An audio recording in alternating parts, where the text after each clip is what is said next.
সন্ত্রাসীদের আইনের আওতায় আনতে গাজীপুর সহ সারা দেশেই শুরু হয়েছে এই নামের অপারেশন ডেভিল হান্ট। গাজীপুরে ২৫ জনকে গ্রেপ্তার করেছে যৌথ বাহিনী। নোয়াখালীতে অভিযানে আওয়ামী লীগ নেতা আলাউদ্দিন আজাদ সহ ৭ জনকে গ্রেপ্তার করা হয়েছে। Great. We salute Professor Dr. Yunus the Great. We salute the boss, Dr. Yunus. Excellent. প্রশংসার ভাষা নেই। আমি 7টা ফলাফল লিস্ট করেছি যেটা আমরা নগদ পেয়েছি। সবাই একবার আলহামদুলিল্লাহ করেন। এটা একটা স্থায়ী সমাধান এখন থেকে। তো হাইকোর্ট, উচ্চ আদালত, আপিল বিভাগ সবাইকে অনেক অনেক ভালোবাসা জানাই। দর্শক, রাষ্ট্রপতি শাহাবুদ্দিন চুপ্পুর বিদায় ঘণ্টা বেজে গেছে। তিনি কখন পদত্যাগ করবেন?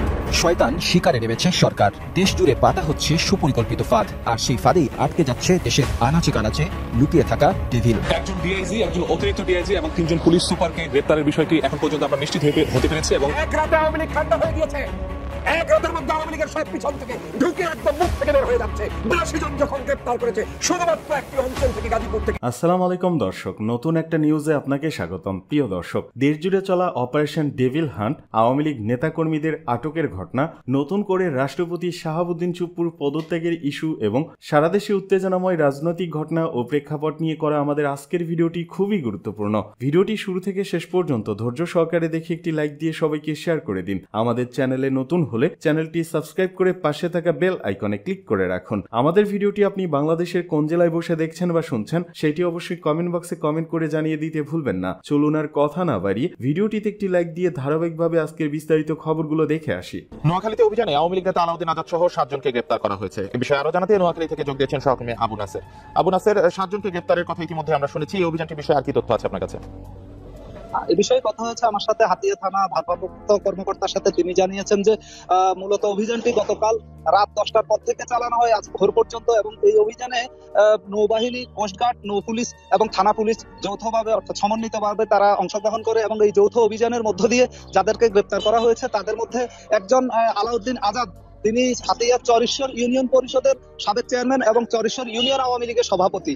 এছাড়া অভিযান চালানো হয়েছে হাতিয়ার বিভিন্ন ইউনিয়নে, বিশেষ করে নিঝুমদ্বীপ, চরেশ্বর সহ আশপাশের একাধিক ইউনিয়নে অভিযান চালিয়ে মোট ৭ জনকে গ্রেপ্তার করা হয়েছে। তো পুলিশের পক্ষ থেকে জানানো হয়েছে এবং যৌথ বাহিনীর পক্ষ থেকে জানানো হয়েছে যাদেরকে গ্রেপ্তার করা হয়েছে অর্থাৎ ৭ জনের বিরুদ্ধেই বিভিন্ন অভিযোগ রয়েছে। বিশেষ করে সাম্প্রতিক সময়ে নাশকতামূলক কর্মকাণ্ডের মধ্য দিয়ে অস্থিতিশীল পরিবেশ তৈরির পরিকল্পনা করছেন বলে তারা এমন অভিযোগ রয়েছে আইন শৃঙ্খলা বাহিনীর কাছে, এবং এই অভিযোগের প্রেক্ষিতেই মূলত তাদেরকে গ্রেপ্তার করা হয়েছে। এবং গ্রেপ্তারের সময় তাদের কাছ থেকে বেশ কয়েকটি ধারালো অস্ত্র অর্থাৎ দেশীয় অস্ত্র উদ্ধার করা হয়েছে। এর মধ্যে ছোরা রয়েছে, কুঠার রয়েছে এবং হাতলযুক্ত ধারালো অস্ত্র রয়েছে। তো আইন শৃঙ্খলা বাহিনী জানিয়েছে যে এই অভিযান অব্যাহত থাকবে। হাতিয়ার আনাচে কানাচে বিভিন্ন জায়গাতে যেসব সন্ত্রাসীরা এবং যারা নাশকতা করতে পারেন, অস্থিতিশীল পরিবেশ তৈরি করতে পারেন, তাদেরকে আইনের আওতায় আনা হবে, যেন কেউ কোন রকম চক্রান্ত ষড়যন্ত্র করে চলমান পরিস্থিতিকে অশান্ত করতে না পারে। এই লক্ষ্যে যৌথ বাহিনীর অভিযান চলছে। আমরা জানি নোয়াখালী দ্বীপ উপজেলা হাতিয়া, ফলে সেখানে অভিযানে মূলত নৌবাহিনী এবং কোস্টগার্ড, নৌ পুলিশে বেশি সম্পৃক্ত থাকেন, এবং দুর্গম এলাকাগুলোতে অস্ত্রধারী সন্ত্রাসীরা এখনো অবস্থান করছেন বলে আইন শৃঙ্খলা বাহিনী ধারণা করছে, এবং তাদেরকে আইনের আওতায় আনার লক্ষ্যে এই অভিযান অব্যাহত থাকবে বলে আইন শৃঙ্খলা বাহিনী থেকে জানানো হয়েছে। মনের মধ্যে একটা প্রশ্ন আমাদের কাছে অনেকে জানতে চান, বিপ্লবের পক্ষে অনেকে, যে ভাই ধানমন্ডি 32 নম্বরে এত ঘটনা ঘটলো, যার রেশ দেশব্যাপী ছড়িয়ে পড়লো, অনেক ইট বালু পাথর আপনারা ভাঙলেন, এর অর্জনটা কি? হ্যাঁ, এর ফলাফল নিয়ে বা লং টার্ম ফলাফল কি হতে পারে এটা নিয়ে আলোচনা করেছি। শর্ট টার্ম ফলাফল কি? বাঙালি তো আবার হাতে নাতে নগদ কিছু চাই। দর্শক, নগদ আমরা কি পেয়েছি এই বিষয়ে আলোচনা করবো। ধানমন্ডি 32কে জয় বাংলা করে দেওয়া হয়ে গিয়েছে। ক্রিয়া প্রতিক্রিয়া, বিশেষ করে ডক্টর ইউনূস সরকারের অবস্থান বিশ্লেষণ করার পর এটার একটা কনক্লুশনে আমরা আসতে পারি, সমাধান হয়ে গিয়েছে। অর্থাৎ নতুন ডাইমেনশন আর আসছে না, যা হয়ে গিয়েছে। এখন ফলাফল ঘরে তোলার পালা। কিন্তু নগদ কি পেলাম? আমরা এই নগদ কিছু ফলাফল আপনাদের দেখো। প্রথমে যেটা বলতে চাই দর্শক, আমি 7টা ফলাফল লিস্ট করেছি যেটা আমরা নগদ পেয়েছি। এটা অনেক 5 আগস্টের যে ভুলভ্রান্তি ছিল অভিজ্ঞতার অভাবে, কারণ বাংলাদেশে তো 5 আগস্ট বারবার ঘটেনি, তখন অনেক কিছু জয় বাংলা করে দেওয়ার সুযোগ ছিল, কিন্তু আমরা করিনি। তো এখন সেটা আমরা মেকআপ করছি, কফারা দিচ্ছি। দেখেন, 32 নম্বর ঘটনা ঘটেছে, এর সাথে সাথে সরকার একটা সিদ্ধান্ত আপনাদেরকে জানাই। উপদেষ্টা পরিষদের বৈঠকে বঙ্গবন্ধু হাসিনা রাসেলের নামে থাকা 3 একাডেমির নাম পরিবর্তন। এর মানে, এবং ছাত্র জনতা তো করেছি সারা জায়গায়, শুধু শেখ মুজিবের না, শেখ পরিবারের নামে যত স্থাপনা, বিশ্ববিদ্যালয়, হল টল, সেগুলো সব জয় বাংলা করে দিয়েছে, নাম পরিবর্তন করে দিয়েছে। কিন্তু সরকারিভাবে শেখ মুজিব, শেখ হাসিনা, রাসেলের নামে শেখ রাসেল, মানে এরা এতটা অভিশপ্ত। শেখ রাসেল তো শিশু ছিল, সেই শিশু শেখ রাসেলের নামে কিছু থাকতে দিচ্ছে না। মানে আওয়ামী লীগের চিহ্ন বাংলাদেশে থাকবে না, শেখ মুজিবের কোনো চিহ্ন থাকবে না, মুজিববাদ থাকবে না, 71 চেতনা ব্যবসা থাকবে না, শিশু রাসেল বলে চিল্লাবেন সেই সুযোগ কিন্তু থাকছে না। আমি মনে করি এই ধানমন্ডি 32-এর ঘটনা যদি না ঘটতো তাহলে উপদেষ্টা পরিষদে তো কিছু মুজিব প্রেমী আছে, যেমন এই আসিফ নজরুল একসময় অনেক বড় মুজিব প্রেমী ছিল, কিংবা মোস্তফা সরোয়ার ফারুকি, এরা কিন্তু এইসব নাম অ্যাটলিস্ট বলতো না থাক শেখ মুজিব বা হাসিনাটা পরিবর্তন, কিন্তু রাসেলের নামটা থাক না, রাসেল কি দোষ করেছে, এরকম এথিক্যাল অনেক প্রেম উঠতে উঠতো। কিন্তু না, ধানমন্ডি 32-এর ঘটনা ছাত্র জনতা ঘটিয়েছে বলে বিনা বাধায় খুব সহজে বিভিন্ন একাডেমির নাম পরিবর্তনের সিদ্ধান্ত কার্যকর হয়েছে। এটা কয়েকটা একাডেমির নাম পরিবর্তন শুধু এর মধ্যে সীমাবদ্ধ নয়, এর মানে বাংলাদেশ থেকে শেখ পরিবারকে নিশ্চিহ্ন করার একটা সিদ্ধান্ত হিসেবে আমি দেখতে চাই। ধানমন্ডি 32-এর ওই ঘটনা না ঘটলে অ্যাটলিস্ট শেখ রাসেলের নাম পরিবর্তনের মতো ঘটনা নাও ঘটতে পারতো। আর একটা সুখবর আছে, এটা ধানমন্ডি 32-এর সাথে রিলেটেড বা 32-এর ঘটনা না ঘটলে যে হতো না বিষয়টা এরকম না, তবে আমি রিলেট করতে চাই, মিল আছে। ধানমন্ডি 32-এর ঘটনা ঘটানো মানে ভারতের একটা বার্তা দেওয়া, ওটা ভারতের ক্ষোভের বহিঃপ্রকাশ, ভারতকে ক্ষোভ দেখানো যে তোমরা হাসিনাকে বক্তব্য দিতে দাও, অর্থাৎ যত বেশি চালাকি করবা তোমার প্রিয় হাসিনা বাহিনী বাংলাদেশে তত বিপদে পড়বে। এইটা ছিল ভারতকে বার্তা দেওয়াটা, ছিল ধানমন্ডি 32-এর ঘটনার অন্যতম একটা উদ্দেশ্য। ভারতের, যেমন হাসিনাকে যদি ভারত সুযোগ না দিত বক্তব্য দেয় তাহলে এই ঘটনা ঘটতো না, এর মানে মূল দায়টা ভারতের, বাংলাদেশের ঘটনার দায় ভারতের, এটা সরকারের পক্ষ থেকে বলা হচ্ছে। এই জন্য দর্শক, ভারতের আধিপত্যবাদের বিরুদ্ধে বাংলাদেশে এই মুহূর্তে টপ ফিগারদের মধ্যে একজন হচ্ছেন ডক্টর মাহমুদুর রহমান। সেই মাহমুদুর রহমানকে সাংবাদিকতা মানবাধিকারে তাকে 21 পদক দেওয়া হয়েছে। It's very significant. যখন আমরা উদযাপন করছি ধানমন্ডি 32-কে জয় বাংলা করে দেওয়া, তখন এই খবর, মানে ভারতের জন্য আর একটা আঘাত। মাহমুদুর রহমানকে 21 পদক দেওয়া ভারতের জন্য আর একটা আঘাত।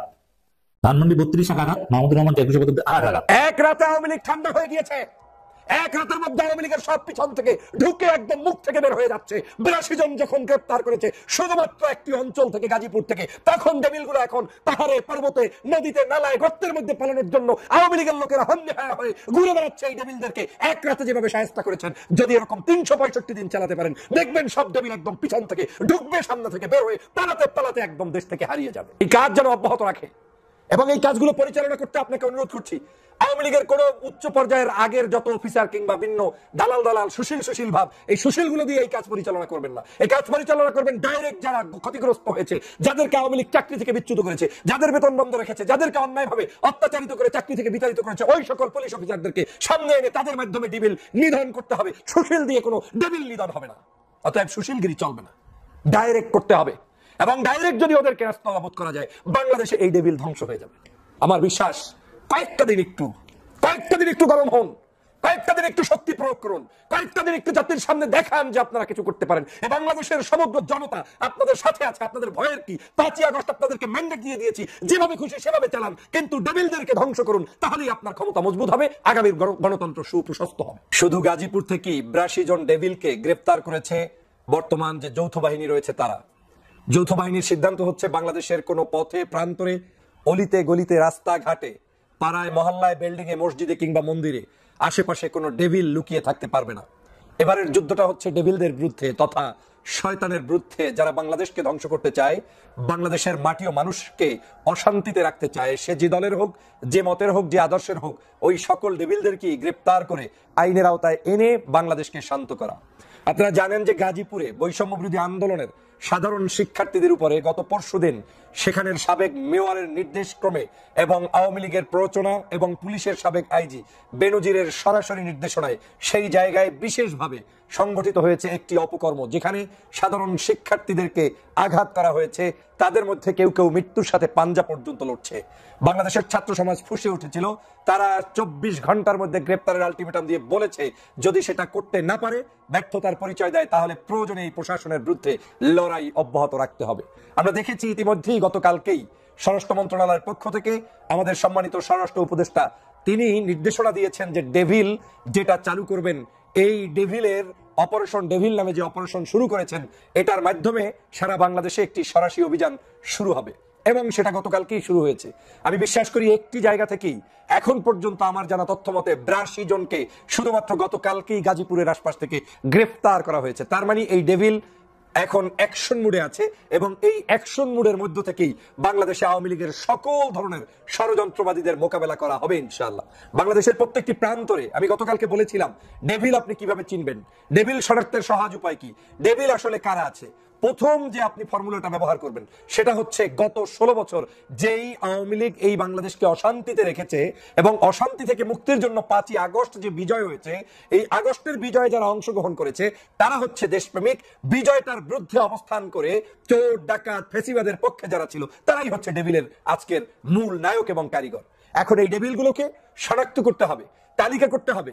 তালিকা করারও সহজ লাইন, আওয়ামী লীগের দোসর কারা কারা, কোন কোন কমিটিতে ছিলেন, কোথায় কোন ভাগবটরা পেয়েছেন, কোথায় কোন এমপি মন্ত্রী তাদের যোগসাজশে অপকর্ম হয়েছে, এগুলো তালিকা করলেই সব বের হয়ে যাবে।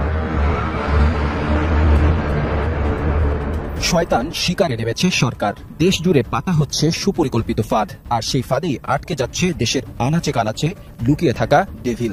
এজন্যই এই অপারেশনের নাম দেয়া হয়েছে অপারেশন ডেভিল হান্ট। স্বরাষ্ট্র মন্ত্রণালয় থেকে পাঠানো এক বিজ্ঞপ্তিতে এ ঘোষণা দেয়া হয় গত শনিবার। অপারেশন ডেভিল হান্টের মূল লক্ষ্য হল সন্ত্রাসীদের শনাক্ত ও গ্রেফতার করা, এছাড়া দেশের আইন শৃঙ্খলা পরিস্থিতি স্থিতিশীল করা, জনসাধারণের নিরাপত্তা নিশ্চিত করা, সন্ত্রাসী সংগঠনগুলোর কার্যক্রম পর্যবেক্ষণ করা ও দমন করা। এই অপারেশনের মাধ্যমে অপরাধমূলক কর্মকাণ্ডের বিরুদ্ধে কঠোর ব্যবস্থা গ্রহণ করবে আইন শৃঙ্খলা বাহিনী। সম্প্রতি পতিত আওয়ামী সরকারের সাবেক মুক্তিযুদ্ধ বিষয়ক মন্ত্রী আ.ক.ম মোজাম্মেল হকের বাড়িতে হামলার শিকার হন বেশ কয়েকজন শিক্ষার্থী, যার প্রতিবাদে গাজীপুর সহ দেশ জুড়ে বিক্ষোভের ডাক দেয় বৈষম্য বিরোধী ছাত্র আন্দোলন ও নাগরিক কমিটি। এমন প্রেক্ষাপটে দেশ জুড়ে ছাত্রদের উপর চড়াও হয় পতিত আওয়ামী সরকারের সন্ত্রাসী বাহিনী। এমনকি খোদ গাজীপুরে বিক্ষুব্ধ ছাত্র জনতার উপর গুলি চালায় মোজাম্মেল বাহিনী।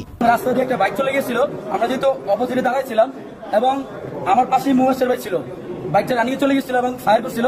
ফায়ার করার সাথে আমার শরীর না লাগে বা মহাসের ভাই শরীর না লাগে, মহাসের ভাই হাতে লেগেছিল ডিসি অফিসের গেটে আর কি। এমন পরিস্থিতি মোকাবেলা করতেই কঠোর পদক্ষেপ নিতে বাধ্য হয় সরকার, যার ফলে দেশ জুড়ে চালু হয় অপারেশন ডেভিল হান্ট। আর এই অপারেশন পরিচালনা করবে Bangladesh police, rapid battalion action RAB, border guard Bangladesh BGB এবং বাংলাদেশ সেনাবাহিনী। এছাড়া এই অভিযানে বিভিন্ন ক্ষেত্রে সন্ত্রাসীদের তথ্য দিয়ে সহযোগিতা করবে ডিটেকটিভ ব্রাঞ্চ ডিবি। গত রাত থেকে শুরু হওয়া এই অভিযানে ইতোমধ্যে দেশ জুড়ে গ্রেফতার হয়েছে শতাধিক সন্ত্রাসী, যার মধ্যে গাজীপুরে আটক হয়েছে 65 জন। এদের মধ্যে প্রায় সবাই নিষিদ্ধ সংগঠন ছাত্রলীগ, যুবলীগ, আওয়ামী লীগের কর্মী। এছাড়া এরা গাজীপুরের কুখ্যাত মোজাম্মেল বাহিনীর কর্মী বলেও জানা গেছে। একদম ক্লিয়ার এবং অনলাইন মিডিয়াতে তা ঘুরে ঘুরে বেড়াচ্ছে। তো সুতরাং তারা যুবলীগের পদধারী কিছু নেতা, আওয়ামী লীগের পদধারী নেতা, ছাত্রলীগের পদধারী নেতা। শয়তান শিকার বা ডেভিল হান্ট নামক এই অপারেশন কতদিন চলবে এখনো নিশ্চিত করা হয়নি। তবে স্বরাষ্ট্র উপদেষ্টা অবসরপ্রাপ্ত লেফটেন্যান্ট জেনারেল জাহাঙ্গীর আলম চৌধুরী বলেছেন, ডেভিল যতদিন শেষ না হবে ততদিন পর্যন্ত অপারেশন চলবে। এটার ক্ষেত্রে আমরা আইনানুগ ব্যবস্থা তো নিচ্ছি এবং এটার সাথে যারা জড়িত তাদের সর্বোচ্চ বিচারের আওতায় আনা হবে। এদিকে যুক্তরাজ্যে জব্দ হবে টিউলিপের অবৈধ সম্পদ। দ্য টেলিগ্রাফের প্রতিবেদন।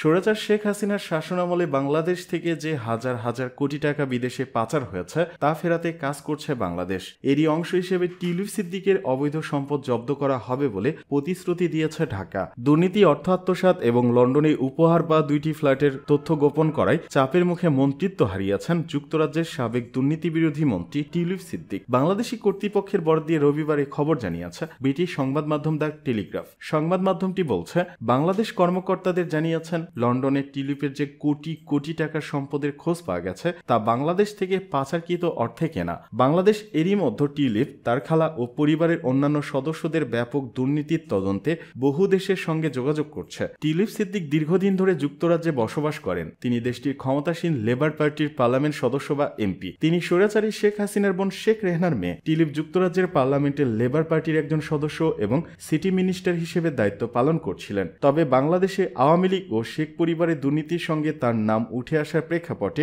সম্প্রতি মন্ত্রিত্ব থেকে পদত্যাগ করতে বাধ্য হন তিনি। বাংলাদেশের ছাত্র জনতার গণ আন্দোলনে সরকার পতনের পর শেখ হাসিনা ও তার পরিবারের সদস্যদের ব্যাপক দুর্নীতি নিয়ে তদন্ত করছে বাংলাদেশের দুর্নীতি দমন কমিশন দুদক। অন্যদিকে যুক্তরাজ্যের সাবেক সিটি মিনিস্টার টিউলিপ সিদ্দিকের বিরুদ্ধে দুর্নীতির তদন্ত করছে দেশটির ন্যাশনাল ক্রাইম এজেন্সি এনসি এর গোয়েন্দা কর্মকর্তারা। প্রায় 1 মাস আগে যুক্তরাজ্যের সিটি মিনিস্টারের পদ থেকে পদত্যাগ করেন টিউলিপ সিদ্দিক। তবে তিনি এখনো সম্পত্তি সংক্রান্ত বিষয়সহ বাংলাদেশে তার খালা শেখ হাসিনা স্বৈরশাসনের সঙ্গে যোগসূত্র নিয়ে প্রশ্নের সম্মুখীন হচ্ছেন।